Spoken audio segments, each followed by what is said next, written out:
This Luffy is a dawn embodying the resistance of minorities. He may not be a grand revolutionary like Huey Newton or Malcolm X. He may not be a martyr like Patrice Lumumba or Allende. He's not Guevara or Rosa Luxemburg. He's the farthest thing away from Marx or Nietzsche.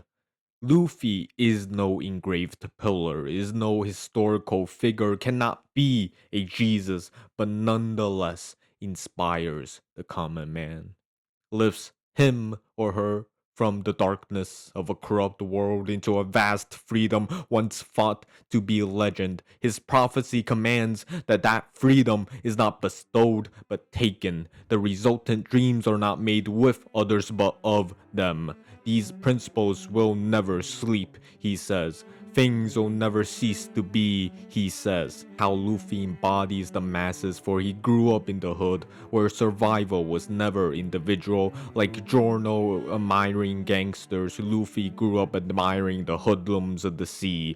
Like Giorno defying fate, Luffy's cartoonish nature defies death. But do we not heed Sisyphus' warning? Death's sovereignty stretches to every corner. Being a pirate means being ready to die, and that contradiction, Luffy defying death and being a pirate, is so far at the beginning of Thriller Park unresolved. The nature of the genre overrides the narrative necessity for death, and it is a necessity as we see with Robin's backstory. Also, that bird who survived the nuclear bomb. That was weird. Anyway, but Luffy simply cannot die because he is rarely depicted as a person. He is the hope imbued into the Straw Hat, the dawn brought forth by the night of Gold D. Rogers' death. The will of all his crew, the savior of the people, and he will never sleep. Luffy is quite literally potentiality itself.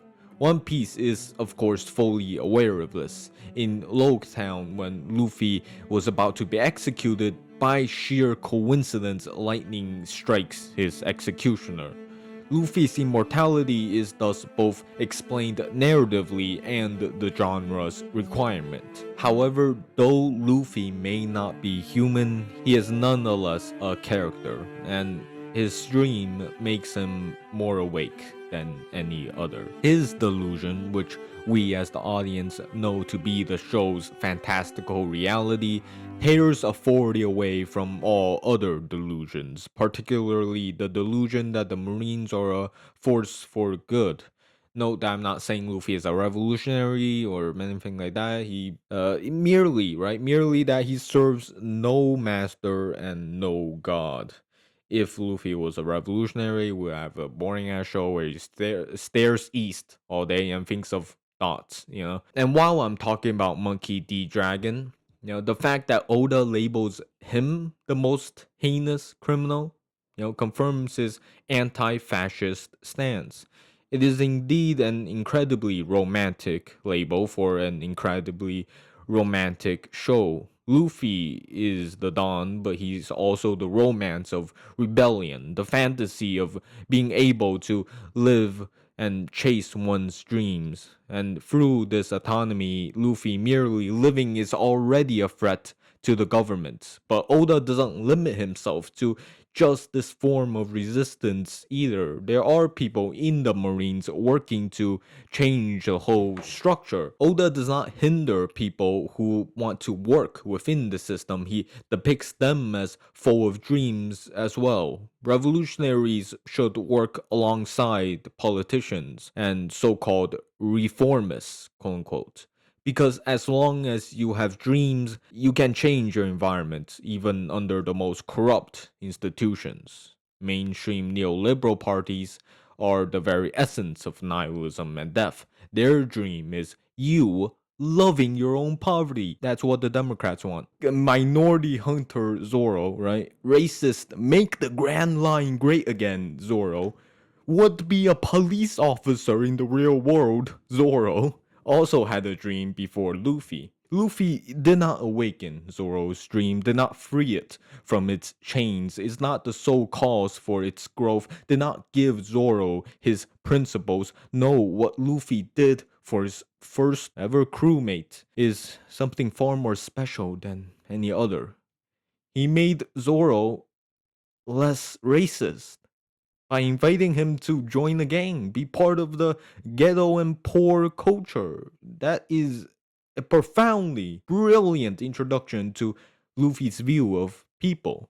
It wasn't simply pulling someone up and releasing them from their chains like Nami, something like that is expected in this genre.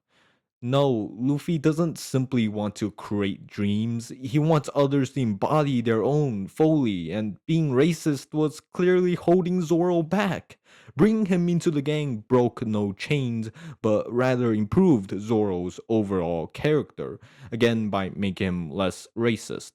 I imagine non-agenda peace enjoyers are pretty confused right now, so do me a favor and search up what agenda peace is. Anyway, Luffy can only live in his fantasy because his world is fantasy.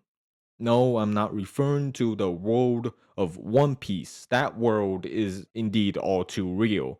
I'm referring to the audience. Again, the audience not only expects but knows that Luffy's delirium and all his crews as well to be the only truth, more real than the reality of the Marines. In this fiction, we are at last comfortable in saying what was suppressed since childhood and the beginning of systematic education. We can say that all of us, every human that's ever lived, every animal that's lived alongside us, been a victim to us, we can at last say that we are here, we are each on our own sails, we are. Yet Oda goes further. He places Luffy in the real world and the authoritarian world where one organization has the power to rewrite history, assassinate leaders of city-states, destroy entire islands, put out hits on dissenters. The government relies on the pirates for its legitimacy. It works with them, for God's sakes. It gives them positions of power. This is reality. And Oda contrasts it with the audience's fantasies and expectations. Let me restate. The audience knows that Luffy's dream is the only truth, because the audience is the fantasy. But Luffy, and therefore the audience, is confronted with what is most real, what is usually repressed when watching a show, the illusions that life imposes on us. Ideology, money, capital, power, this confrontation, no, this beatdown on the illusions of life is rare, if not non-existent, in other shows. Sometimes they can't get the balance between reality and fantasy right. They don't understand their audience's expectations and fantasies. They don't understand how to get the audience to accept their fiction, and so on and so on. It is precisely Ola's careful handling of what dreams mean and do in his universe, how they interact with the real world elements that he incorporated into One Piece that makes the show what it is. These real world elements are not fantastical, as in not doing the source material justice, exaggerating unnecessarily, being nihilistic about real world issues. That is fantastical. One Piece, however, is a real reflection. Israel relies on Hamas for its justification for colonialism. There is a threat to eliminate in the name of safety and justice. America needed the excuse of terrorism to extract oil from the Middle East. America needed the excuse of communism to install military bases and puppet states all over the world. Europe used Christianity as one of the many excuses for colonialism. Genocide is both the means and ends of capitalism. Previously, imperialism was merely a tool, a pathway for economic growth, power, control, supremacy, but now it has evolved into its own nation with its own decrees, rewriting history, painting foreign countries like Cuba or China as evil dictatorships, erasing the history of indigenous peoples and minorities. is but a symptom, a minor part of an incomprehensible disease whose evil is no longer evil, whose tentacles reach into space, time, and thought. The blood it spilt is no longer distinguishable from the ground on which it wrought. That ground is now a pond, is now a lake, is now a sea, and the ocean of blood is our inheritance. And in this perfect ocean, we are sailing towards a horizon we will never touch. Our dreams that force us to wake for every terrifying moment. And it is a we, because the statement I am is impossible, is meaningless without reference point. For every mind is more than one, every spectacle has an audience, every thought a finger, every relation of domination a dominated. Blackbeard is thus not a he, but a them. And what's more, he shall henceforth shatter our illusionary hopes, for he too sails into a horizon, he too has a dream waking him. All these ideals are then truly evil, whose essence is determined by its circumstance and use. Thus I must say to you, I am no prophet of hope. I merely reframe the reality of despair, personalize the cold happenings of the universe, because tragically, there is no other form of human understanding other than conquest.